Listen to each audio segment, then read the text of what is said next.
ओम नमः सिद्धेभ्य। ओम नमः सिद्धेभ्य। ओम नमः सिद्धेभ्य। नमो जनाणम। सभी को सादर श्रद्धात्मक वंदन।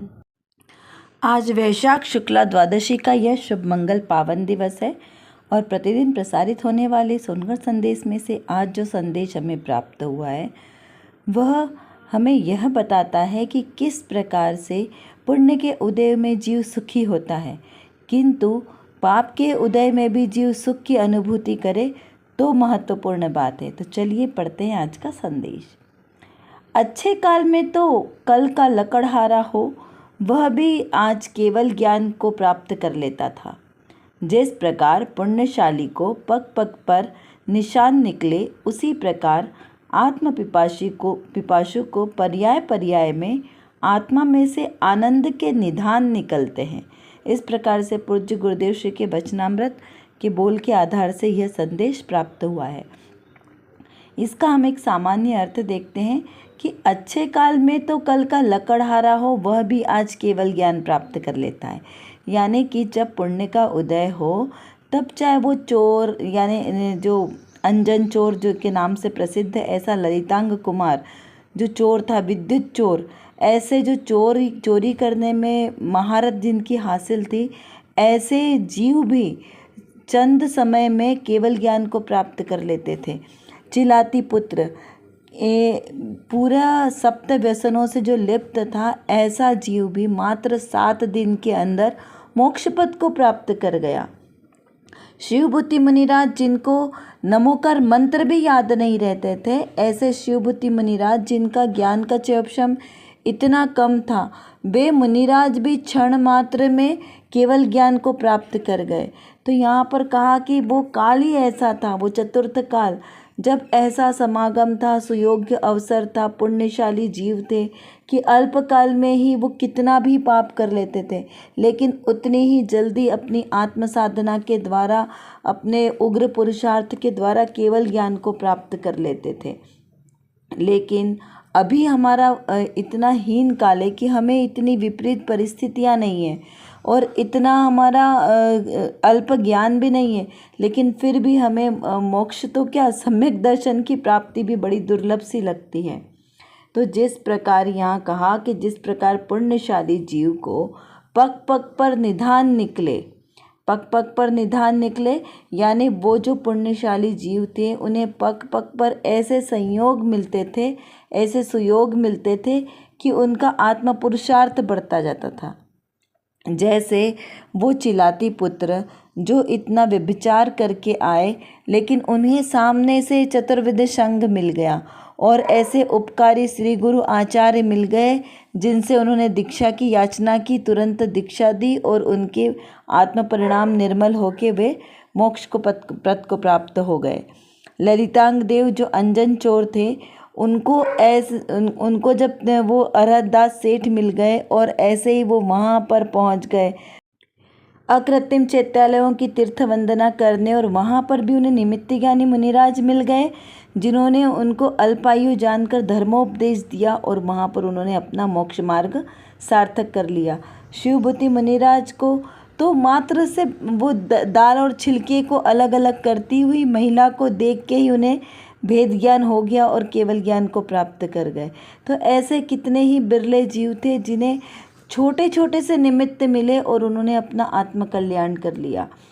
लेकिन जो जीव पुण्यशाली जीव हैं उन्हें तो पग पग पर ऐसे संयोग मिलते ही जाते हैं, और आत्म पिपासु जीव जिन्हें आत्मा की सच्ची लगन लगी हो, उन्हें पर्याय पर्याय में आत्मा के आनंद के निधान निकलते रहते हैं। यानी वहाँ निमित्तों के को दोष नहीं देना, निमित्तों के अभाव में कोई कार्य नहीं हो ऐसा नहीं है। जिस जीव की योग्यता पकनी होती है उसे निमित्त सहज ही मिल जाते हैं। तो हम अगर यदि ये सोचते हैं कि अरे अभी तो हमारा पंचम काल है, हमें तो कोई ऐसे मुनिराज भी नहीं मिल रहे, तो हम अपना कल्याण कैसे करें, तो ये हमारा भ्रम है, हमारी भूल है। यदि हमारे उपादान में योग्यता होगी तो इस निकृष्ट पंचम काल में भी हमें चतुर्थ काल जैसा समागम मिलेगा, और मिल ही रहा है। चतुर्थ काल में तो फिर भी इतना दुर्लभता थी, इतने विकट परिस्थितियाँ थी, हमारे सामने तो इतनी विकट परिस्थितियाँ भी नहीं है और हमारे पास पूर्वाचार्यों के श्रुत स्कंध जिनवाणी हर समय उपलब्ध है। अभी इस पंचम काल में चतुर्थ काल जैसा समागम हमें पूज्य गुरुदेव श्री के माध्यम से मिला, जहाँ तहाँ जब चाहे जब जिनवाणी का रसास्वादन कर सकते हैं। बस जगाना है तो अपने उपादान की योग्यता को। यदि हमारे उपादान में योग्यता होगी तो हमें इस काल में भी सम्यक दर्शन प्राप्त होगा ही होगा। पर्याय में, द्रव्य अपेक्षा से तो है ही, पर्याय में भी हम इस भाव में सम्यक दर्शन लेकर ही जाएंगे। ऐसा पुरुषार्थ हमें करना है। बिना पुरुषार्थ के तो कुछ कार्य सिद्ध नहीं होता। इसलिए यहाँ कहा कि निमित्तों को दोष नहीं देना। निमित्त तो अकिंचित करें, मात्र वो हमारे साधन में निमित्त भूत है, लेकिन कार्य तो हमें स्वयं ही करना है ना। बाहिर नार की कृत दुख भोगे, अंतर रस में घटाघटी। बाहर में कितनी भी विपरीत परिस्थितियाँ आए, लेकिन हर समय समता पूर्वक आत्म साधना करे तो हमारा मोक्ष मार्ग प्रशस्त होगा। यहाँ पर परिस्थितियों को दोष नहीं देना, सब परिस्थितियों में समता का भाव रखना, यही मोक्ष का साधन है। चलिए अब देखते हैं आज की रत्न कणिका में कौन सी विशेष बात आई है। यहाँ पर श्री द्रव्य संग्रह जी की 47 की गाथा के आधार से आज का यह संदेश प्राप्त हुआ है। पहले पढ़ते मूल गाथा। दुविहंपि मोक्ष हेउम जाने पाउण दीजम मुनि नियमा तम्हापयति चित्ता जूयम झाणम समाभसः। इसमें ज्ञानाभ्यास की प्रेरणा को बताते हुए यह गाथा है। इसका अर्थ देखते हैं। जम यानी जिस कारण से, मुनि यानी आत्मज्ञानी मुनिराज, दुविहंपि यानी दोनों प्रकार के ही, मोक्ष हेउम मोक्ष के कारण को, झाणे यानी ध्यान में, नियमा यानी नियम से, पाउणदि यानी प्राप्त कर लेता है, तम्हा यानी उस कारण से, पयति चित्ता यानी प्रयत्न चित्त होते हुए, जूयम यानी तुम सब, झाणम यानी ध्यान का, समभसः यानी अच्छे प्रकार से अभ्यास करो। संस्कृत में श्लोक। द्विविधि मोक्ष हेतुम ध्यानेन प्राप्नोति यत् मुनि नियमात् तस्मात् प्रयत्न चित्ता यूयम ध्यानम समाभ्यसत। अर्थात जब शुद्ध चैतन्य का ध्यान लगता है तब जो वीतराग परिणति प्रकट हुई वह निश्चय मोक्ष मार्ग है, और जो राग शेष रहता है उसे उपचार से मोक्ष मार्ग कहा जाता है। मुनि दशा में उचित ध्यान करते हुए जीव 7वें गुणस्थान को प्राप्त करता है, और जब वह निर्विकल्प दशा में रह न सके तब 6वें गुणस्थान में आते हैं। तब उन्हें 28 मूल गुण रूप व्यवहार मोक्ष मार्ग होता है। मुनि जब श्रेणी आरोहण का उत्कृष्ट पुरुषार्थ नहीं कर सकते तब तक अक्सर 7वें और 6ठे गुणस्थान में झूलते रहते हैं। इस प्रकार से यह नेमिचंद सिद्धांत चक्रवर्ती देव के द्वारा द्रव्य संग्रह जी ग्रंथ में विरचित है, जो द्रव्यान योग का बहुत ही सुंदर लघु प्लस विस्तृत ग्रंथ है। यहाँ पर क्या बताया? मोक्ष मार्ग। मोक्ष मार्ग 2 प्रकार का बताया। तो मोक्ष मार्ग 2 प्रकार का नहीं होता है, मोक्ष मार्ग तो एक ही प्रकार का होता है, लेकिन उसको प्ररूपण करना यानी उसे बताने की पद्धति 2 प्रकार से बताई है।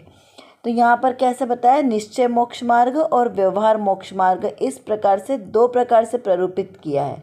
तो यहाँ पर जब शुद्ध चैतन्य का ध्यान लगता है, यानी जब जीव अपने आत्म सन्मुख होता हुआ, अपने आत्मा को ध्याता हुआ द्रव्य दृष्टि से शुद्धोपयोग रूप दशा को प्राप्त करता है, यानी वीतराग परिणति में जब परिणमित होता है, तब वह निश्चय मोक्ष मार्ग है, यानी कि 7वां गुणस्थान जो शुद्धोपयोग दशा का है। तो जब सबसे पहले जीव 5म गुणस्थान से या 4th गुणस्थान से उग्र पुरुषार्थ के द्वारा उसे महाव्रत आदि अंगीकार करने के भाव आते हैं, तब उसका 7वां गुणस्थान होता है जब वो मुनि दशा को अंगीकार करते हैं, यानी 3 कषाय चौकड़ी का अभाव वाली दशा। फिर एक ही समय में इतना लंबे समय तक उपयोग स्थिर नहीं रह सकता, क्योंकि अभी उसकी भूमिका निचली है ना, तो उपयोग थोड़े से समय में विचलित हो जाता है। तब वो जो विचलित वाली अवस्था हुई, यानी जब क्योंकि रागांश भी शेष है ना, अभी कितनी कषाय चौकड़ी का अभाव हुआ, 3 कषाय चौकड़ी का अभाव हुआ, यानी अभी संजुलन क्रोध मान माया लोभ कषाय अभी भी विद्यमान है, इसीलिए उपयोग की स्थिरता नहीं बनती। और वो जो राग शेष रहा, इसलिए उसे उपचार से व्यवहार मोक्ष का मार्ग कहा। तो यहाँ पर क्या समझना कि जो निश्चय रूप मोक्ष मार्ग है उसमें शुद्धोपयोग दशा है, यानी राग का किंचित मात्र भी अंश नहीं। अब यहाँ पे राग यानी अशुभ राग की तो बात ही नहीं है, यहाँ तो शुभ राग है। कौन सा? प्रत्याख्याना वर्णी कषाय वाला राग, लेकिन वो भी राग दुख रूप है। तो यहाँ पर जब तक रंच मात्र भी रागांश शेष है तब तक मोक्ष मार्ग नहीं। और दूसरा क्या समझना है कि सबसे पहले निश्चय मोक्ष मार्ग होता है, फिर व्यवहार मोक्ष मार्ग होता है। ऐसा नहीं होता है कि अभी जब तक निश्चय की दशा नहीं हुई तब तक हम व्यवहार तो करें। तो व्यवहार भी नाम कब पाता है? जब निश्चय हमारा शुद्ध हो जाए, निश्चय पक्का हो जाए, तब उस रूप जो क्रिया व्यवहार रूप में की जाती है उसे व्यवहार मोक्ष मार्ग का नाम होता है। उसके पहले मोक्ष मार्ग का नाम नहीं होता, मात्र वो बाल क्रियाओं में चला जाता है।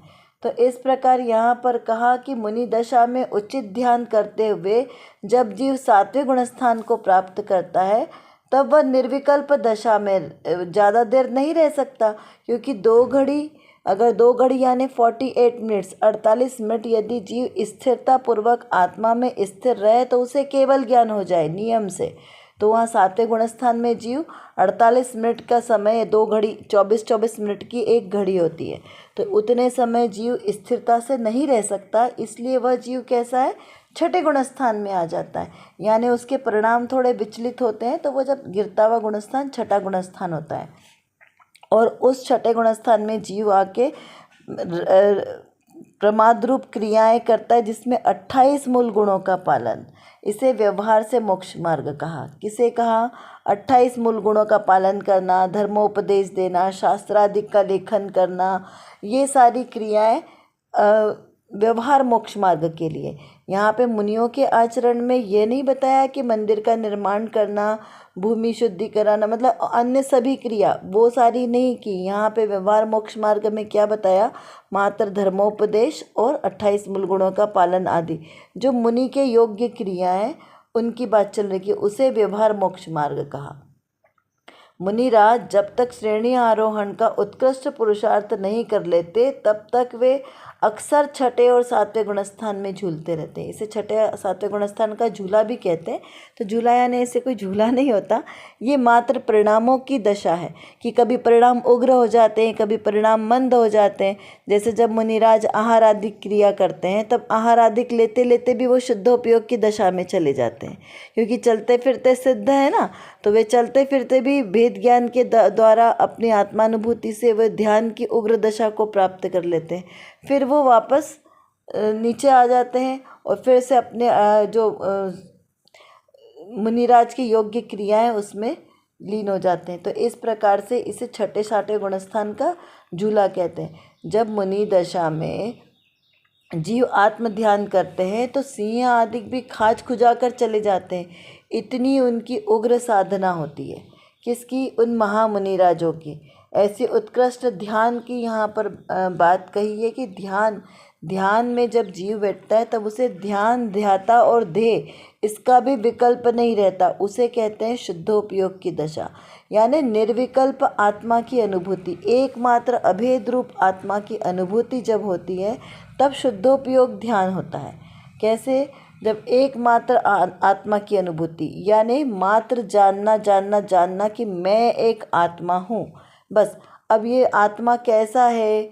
अरूपी है, स्पर्शी है, अखंड है, ये भेद रूप ज्ञान नहीं, एकमात्र अभेद रूप से सिर्फ आत्मा, जानने देखने वाला, मात्र जानना और देखना। समस्त संसार के जो भी पदार्थ परिणमित हो रहे हैं मात्र उनको जानने देखने वाला मैं एकमात्र आत्मा हूँ। और मेरा क्या है? मेरा स्वरूप, मेरा स्वद्रव्य, स्वक्षेत्र, स्वकाल और स्वभाव इसी में ही रहने वाला, इससे बाहर में आज तक कभी गया नहीं, इससे बाहर में कभी जा सकता नहीं, ऐसा मैं शुद्ध आत्मा हूँ। उससे शुद्ध आत्मा का चिंतन, मात्र जानने वाला कि जो भी पदार्थ सामने झलक रहे उन सब का मैं मात्र ज्ञाता हूँ, किसी भी पदार्थ का कर्ता भोक्ता मैं नहीं। इस प्रकार से एकत्व स्वरूपी आत्मा का चिंतन करना वह शुद्धोपयोग की दशा है। चलिए अब कुछ प्रश्नों के माध्यम से हम थोड़ा सा विचार चिंतन करते हैं कि प्रतिकूलता में तो सबको संसार में दुख लगता है, किंतु अनुकूलता में भी दुख लगे तो क्या होगा। देखिए, प्रतिकूलता में तो सारा संसार जानता है कि वो दुख से ग्रस्त है, लेकिन अनुकूलता में आपके पास सब कुछ वैभव संपन्नता है, फिर भी आपको दुख लगे।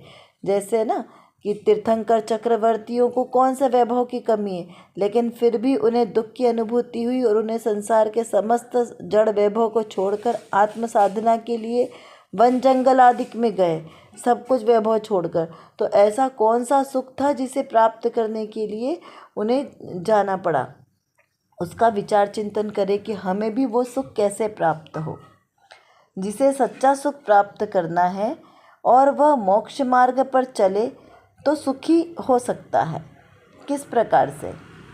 दुख का कारण आकुलता है या प्रतिकूलता? आकुलता दुख का कारण है या प्रतिकूलता दुख का कारण है, या फिर निराकुलता सुख का कारण है? इसका हमें विचार करना है। निश्चय मोक्ष मार्ग और व्यवहार मोक्ष मार्ग क्या है? मोक्ष भेद रूप है या अभेद रूप? मोक्ष दो प्रकार का है या एक प्रकार का? इस प्रकार से हमें विचार और चिंतन करना है। कर विचार तो पाम, हम जितना विचार करेंगे उतना ही हमारा विषय क्लियर होगा, क्योंकि हमारे पास समय की कमी है और जानना बहुत ज़्यादा है। और किसको जानना है? अपने ही ज्ञायक स्वभाव को जानना है। तो जब तक हम अपने इस ज्ञायक स्वभाव को नहीं जानेंगे तब तक हमारा कोई भी कार्य सिद्ध नहीं हो सकता। तो एकमात्र जो मेरे अंदर मतलब मेरे आत्म स्वभाव में जो ज्ञान नाम का विशेष गुण है, इस गुण को एकमात्र अपने ज्ञायक स्वभाव को जानने में लगाएं तो निर्विकल्प दशा की प्राप्ति होगी। और इस निर्विकल्प दशा के ही आश्रय से हमें शाश्वत सुख की प्राप्ति होगी। तो वो शाश्वत सुख हमें प्राप्त हो, इसीलिए पुरुषार्थ करना आवश्यक है। उसके लिए व्यवहार से तो सच्चे वीतरागी देवशास्त्र गुरु का आश्रय लेना योग्य है, और निश्चय नय से मेरी निज शुद्धात्मा का आश्रय लेना ही सर्वश्रेष्ठ उपाय है। अभी के लिए बस इतना ही। विशेष चर्चा हम आगे की कक्षाओं में करेंगे। तब तक हम अपने आत्मस्वरूप को जानें, पहचानें और उसी में लीन रहें। इसी विशेष मंगल भावना के साथ आप सभी को सादर जय जिनेंद्र।